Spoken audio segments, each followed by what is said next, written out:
welcome to Sprachitz. Well, in fact, welcome to DTLT Today.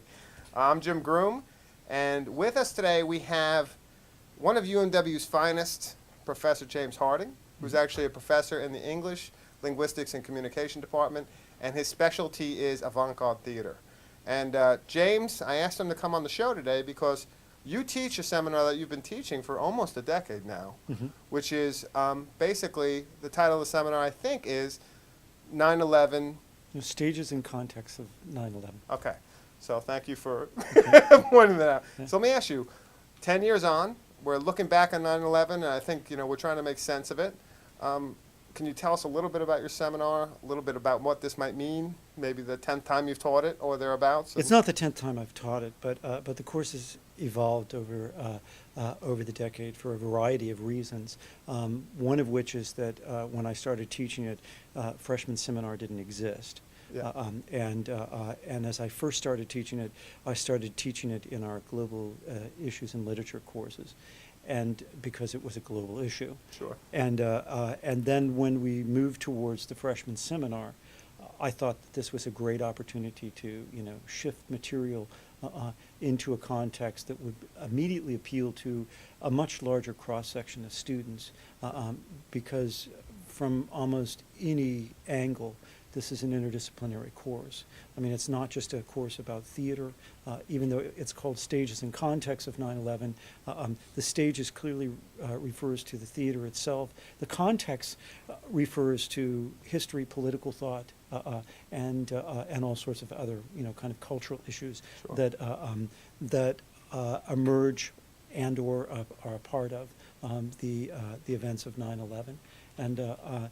And so the course has always been evolving just in terms of the practical dimensions of how courses are offered at Mary Washington. But the course has also been evolving because in the decade that has passed, more and more material has come out dealing with the Wow. events of 9/11.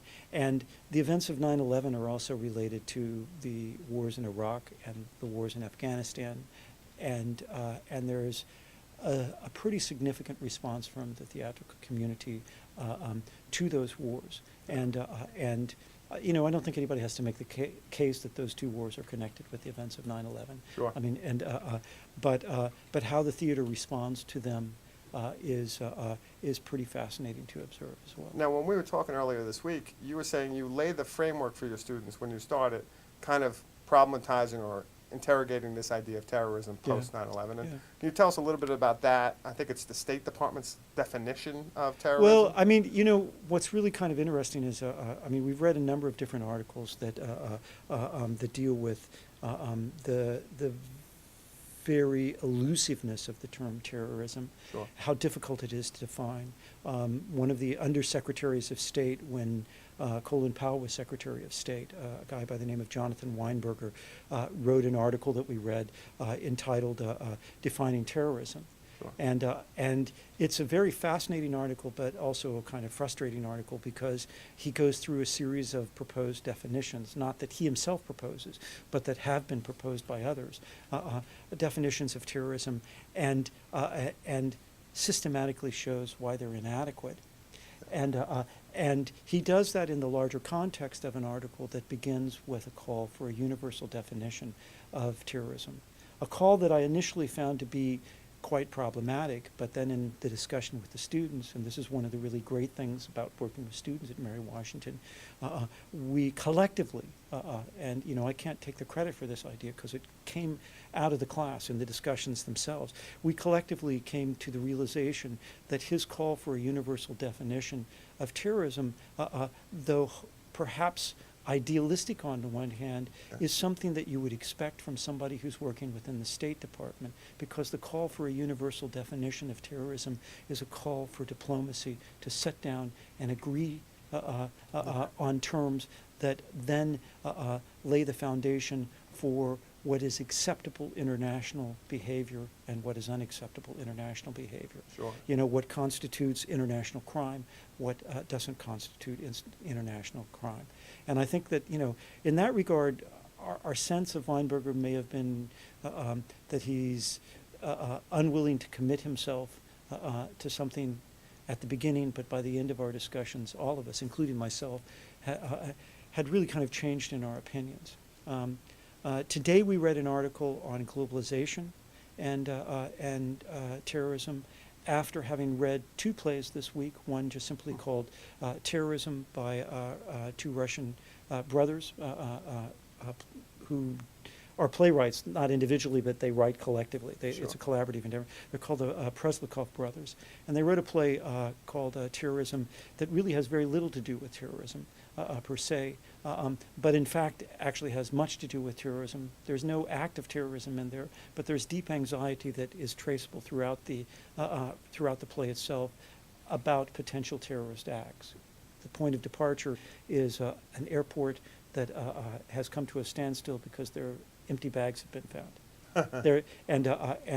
And they're being checked as bombs. That's awesome. They're not, they're not bombs, but nonetheless, people are terrified. And that on the something's gonna ground, happen. something we all can relate right. to immediately. A small child has one of these laser pointers, and he's at a playground with his grandmother, and the grandmother is with a friend of hers, and the little boy at one point points the laser pointer at his grandmother's friend, and immediately there's a sense of panic that they're being targeted by a sniper, right? Yeah. And we know this is this is true. If you point one of those things at the cockpit of an airplane, it's it's a felony, right? Exactly. So I mean we understand that type of anxiety, but that's an anxiety that's the direct consequence of terrorist activities. And what I'd say just about this course, and especially for somebody like you, Jim, I mean, that what makes the course interesting with regard to the article that we read today by a woman by the name of Audrey Cronin, who talks about globalization, the processes of globalization, and how that's helped facilitate terrorist activity on a global scale. Towards the end of the article, she talks about the United States' incredibly effective ability to combat its adversaries, terrorist activities at a military level, but how far behind we are in terms of some sense of diplomacy on how to deal at some sort of cultural political level with the context of terrorism, and towards the end of her article, she says we need to use the processes of globalization, to combat terrorism. I mean, I find that What to does be she as mean a well, specifically that's about actually that's what I was going to drive at, and why I said it's interesting Yeah. for you in particular. Like, is it the internet, the idea that we're Well, all that's it. closer? Okay, It's so these that's questions. I look at that statement and I go, wait a minute, the processes of globalization are part of the problem, Yeah, exactly. right? And then I thought, okay, so I mean, clearly she understands that because of other comments that she's made during her article. I mean, she understands what globalization is Sure. and the impact that it has and the problems that it creates at some sort of economic level and also political level. But I think what she's talking about are, things like the advanced global technologies that exist now. Yeah. And what I realized today towards the end of class, since we're using this blog as Yeah. the foundation for the course, that in fact what we're doing is exactly what she is saying needs to be done. Well- I mean, I have two sections of the course. Each section has 15 students in it. It's 30 students, and those 30 students are using internet technologies to educate themselves about terrorism as a phenomena, Yeah. the history of 9/11, and it's actually important to understand this as history because they were 8 years old when Yeah. these events went down. Yeah. They have more recollection of it, of course, than my 14-year-old does, but nonetheless, it's something that seems to be in the distant past to them. At the same time that they recognize that that event has defined their life so far, Absolutely. right? And to see them involved in the processes, we'll say the positive processes of globalization, Sure.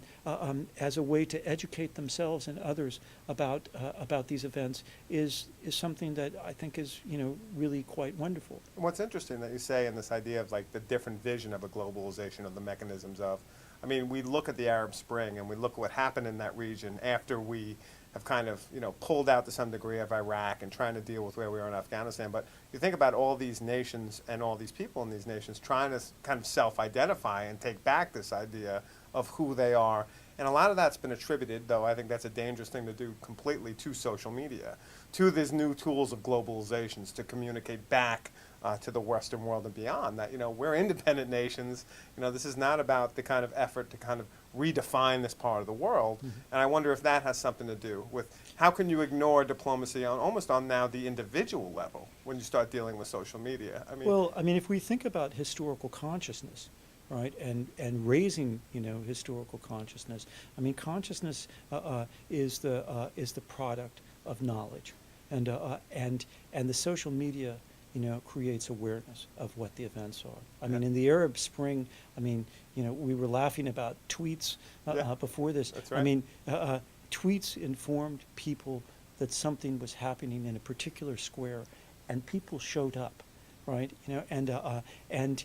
And I think in that regard, you look at it and you can say, okay, so what do we know about somebody like Osama bin Laden? One of the things that we know is that he was media savvy, right? And understood the impact of all sorts of social medias.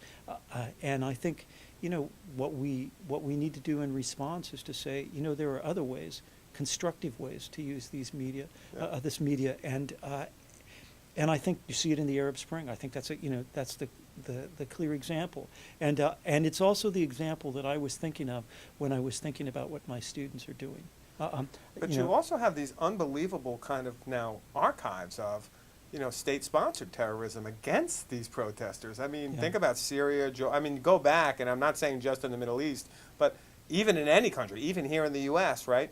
You have now this way of capturing state-sponsored terrorism, and that really does complicate this notion of terrorism, that universal definition, right? Yeah, is that, absolutely. we have this historical consciousness now, but it also has an archival digital memory. Right. And so I wonder if that might mean something, this idea of globalization that she's talking about, for us kind of rethinking a post-9/11 world in which, that was a traumatic event, particularly for the U.S. and for what it meant for us, but, does it also kind of, for many, start a different moment of historical consciousness? That's a really interesting question.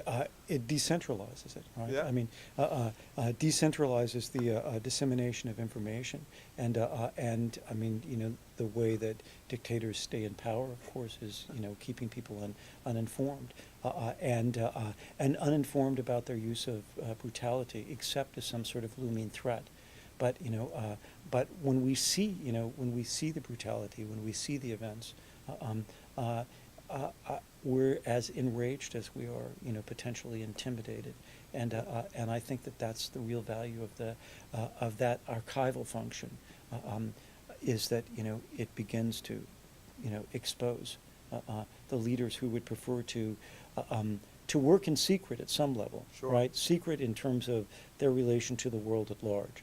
And I think that that exerts a certain amount of pressure. Well, that was what's so interesting, and I do want to get a list of some of the books you're reading for our viewers. But one of the quick things is, if you think about what happened in Iran during the election, and the way in which they cut out all media and tried to even turn off the internet, right? Right. But you still have this sense of a reporting of what was happening there. But what was interesting to me is, with no centralized idea, you had no idea who was reporting what. And there was this whole thing about there's a dummy reporting going on by someone, or someone that's not really who they seem to be, or people saying, here's how you make a Molotov cocktail, or burn tires. And there was, Twitter just became this kind of, completely decentered space reporting the event.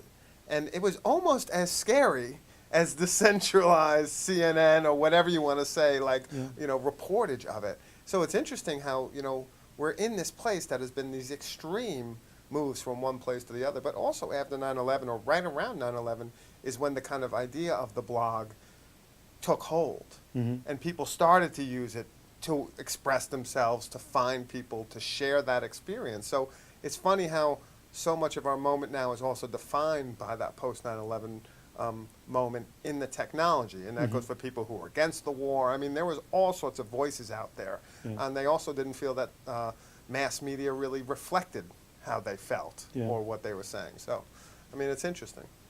Yeah, I mean, I think that, one of the interesting things for me to consider along these lines is the relation of that mass media to the actual practice of theater. When you were talking about, or kind of implicitly asking about the material that we're reading in the class, Sure. and some of the books. I mean, the two books that we read this week, the two plays that we read, was the one by the Preslikov brothers, Terrorism. We also read by a play by Robin Sohns that's what's called a docudrama. It's based on interviews, so you have real words from real people. Recited by real actors. Gotcha. Right, and it's done primarily in an interview format. So it's not, in terms of staging and stuff like that, it's not a particularly dynamic piece of theater. But the stories that are told are unbelievably compelling narratives about a wide variety of terrorist activity told by terrorists, former terrorists, essentially, Sure. right, and who were interviewed for the piece, and one of the things that you see is interviews from terrorists who were conscripts from a very early age, right? I mean, and we're talking about when they were adolescents, and as part of the Ugandan Civil War, for example. Sure. And suddenly you begin to realize that that there is an incredible lack of opportunity for these individuals, that they're taken hold of at moments where they're particularly susceptible to ideological indoctrination and manipulation. And part of the argument that comes out of that is that when we talk about acts of terror, two things seem to be undeniably the case. The first thing is that the actual physical casualties of an act of terror are not the targets; it's the survivors who are supposed to be intimidated and should be afraid as a consequence of these events. That's how terrorism works, Yeah. right? I mean, occasionally you have acts of terror that target specific prominent individuals, right? I mean, right at the beginning of the First World War, the assassination of the Archduke. I mean, this is an act of terrorism by an anarchist, but nonetheless, it was a very clear targeted assassination, and it provoked, a horrific war. That's right. The second thing that I think that you have to keep in mind is not just that the people who are the survivors, who become aware of those who are the casualties, are the intended audience for acts of terror, but the people who perpetrate the actual acts, at some level, are really only pawns of other people, right? Who've indoctrinated them. That's also true of the 9/11 terrorists, right? I mean, we think of those who commandeered the aircrafts as those were the terrorists. At some level, I think that the much more profound awareness of terrorism as a phenomena is the realization that those were individuals who were indoctrinated and manipulated by somebody else, and we call them the masterminds. But I mean, I think that says something about those individuals that I don't find particularly constructive. I mean, when I'm trying to understand terror, I mean, or terrorism as a phenomena, I mean, what I would say is that we have to address situations where the most extreme voices suddenly get a hearing. Yeah. I mean, in the United States, I mean, we have unbelievable social problems, but we have not reached the point now where the most extreme voices are really getting the kind of hearing that would lead to horrific acts all over the place, where people are using bombs and stuff like that. I mean, we do have homegrown terrorism, clearly, Sure. but Yeah. but not on the scale that I'm talking about. Right? Wow. Yeah. Well, James, that's awesome. What was the name of that book again, that play? That one that you were just talking about? Talking to terrorists. Talking to Terrorists. And it by- begins with it's kind of a collective piece, but the person whose name is listed as the playwright is Robin Soanes. Robin Soanes. Yeah. That's awesome. So, Well, James, thanks for coming here today and Yeah. talking with us about 9/11. thank you. Appreciate Yeah, it. I appreciate it. Take care. Okay. DTLT Today. Thanks for tuning in. You can wave goodbye to the audience. Bye-bye.